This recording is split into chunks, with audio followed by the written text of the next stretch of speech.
Well, Rick, you have said that it's a different feeling around this team going into this postseason as opposed to last year. When you think about all the progressions that your group has made over the last 82 games, what in your mind is the biggest difference that you see in this team this year? I just think there's a higher confidence level in the group itself and with the way we play. As we all know, we scrambled to get in last year. The locker room was much better than previous years. It wasn't where it needed to be.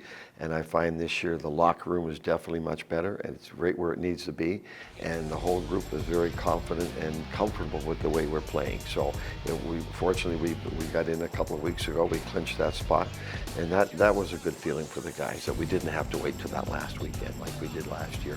So there's just the team is in a much better place right now, mentally, physically, and just very, very comfortable with how we have to play and how we have to rely on each other to make that team game work. I know that Bruin starts fresh in the playoffs, but is there something to be said about momentum? Do you believe that it can carry over with the way that your team had been playing to end this stretch? Yes, but the other team's going to have a say. Yes, okay. The other team's going to have a say Yes. on that. And I watched that Edmonton Colorado game last night, and anyways, you could tell Colorado came out with a purpose, and they had lost 2 in a row. So we know they're going to come in here. We embarrassed them at home in the last game, when we beat them 7-0. So we know they're going to come out very, very hard. But the momentum will be up to us to make sure that we're doing all the right things in terms of face-offs, managing the puck through the neutral zone, making them defend, making them break the puck out, making them go 200 feet. If we can do those things, then the momentum will stay on our side.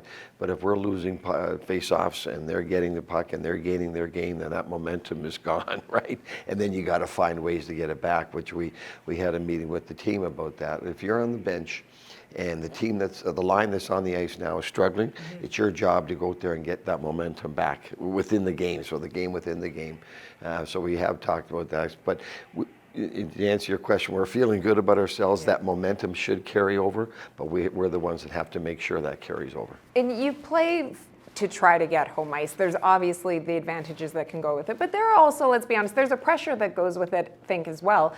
How, as a coach, do you address that, or do you talk about that at all with your We team? talk about the noise. We talk about the distractions. We talk about just making sure that we're dialed in on what has to be done. So if we're at home, there is more distractions, and you get in the playoffs, there's more family and friends trying to get a hold of you, right? Talk to you and congratulate you and all those things. So we had a meeting about that, just dealing with the distractions, dealing with the noise, and making sure that when they come to the rink, they're dialed in on what has to be done.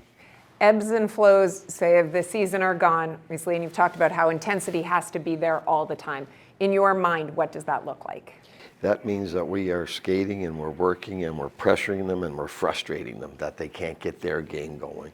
And in order to do that, you need, and I say this all the time, you need all 4 lines looking the same without the puck, so that the structure's the same, the pressure's the same, and you're not giving the other team an opportunity to get their game going. But if one line goes out and does one thing, and then the next line goes out and does something other, then you're going to give that team momentum. So we have to make sure that we have every line going on the ice knows exactly what we do, exactly how we want to play, exactly how we want to frustrate them. Will you go hard with matchups when you have the opportunity Yes. to? Yes. Will Adam see a lot of Nate McKinnon? Yes. Yeah. But listen, the flip side of that is that Nate plays so much, one line can't do it. So we're going to need Mark's line and Sean's line. We're going to have to run 2 lines up against him, because he'll play in the playoffs. He's going to play 24, 25 minutes, and he is. So one line can't check them, but we're going to rely on everyone. Adam will get the majority of it, but there's also going to be times where Mark will go out, or Sean's line will go out and go head-to-head with them. It's obviously a very experienced group over with the Avalanche. A number of them still remain from that Stanley Cup winning team. Is it a fine line, or can it be a fine line between showing them the respect of the talent that they have, but not playing too passively. Exactly. We're at our best when we're aggressive, but we're just playing. We're more worried about the Winnipeg Jets and our style than we are about the opposition. Any team will get itself in trouble if they're giving the opposition too much respect, because you're not putting the pressure on them that you want to put on them. So we've addressed that with our players. That again, we are who we are. This is how we play, regardless where we are, who we're up against. This is how we play, and we have to do it so that, and then you're getting the pressure on, and then you're playing more aggressive. And then you're playing your style of game. But if you're giving that opposition too much respect, you're a little hesitant. And once you're a little bit hesitant, the opposition will just eat you up. Finally, when you go into game one in particular and starting the series, I mean, you've obviously have meetings every day. Are you the type of coach that will give a speech? Are you just the type that will give pointers? What's your approach? I always go by the mood of the team. That first game of the playoffs should be about calming them down.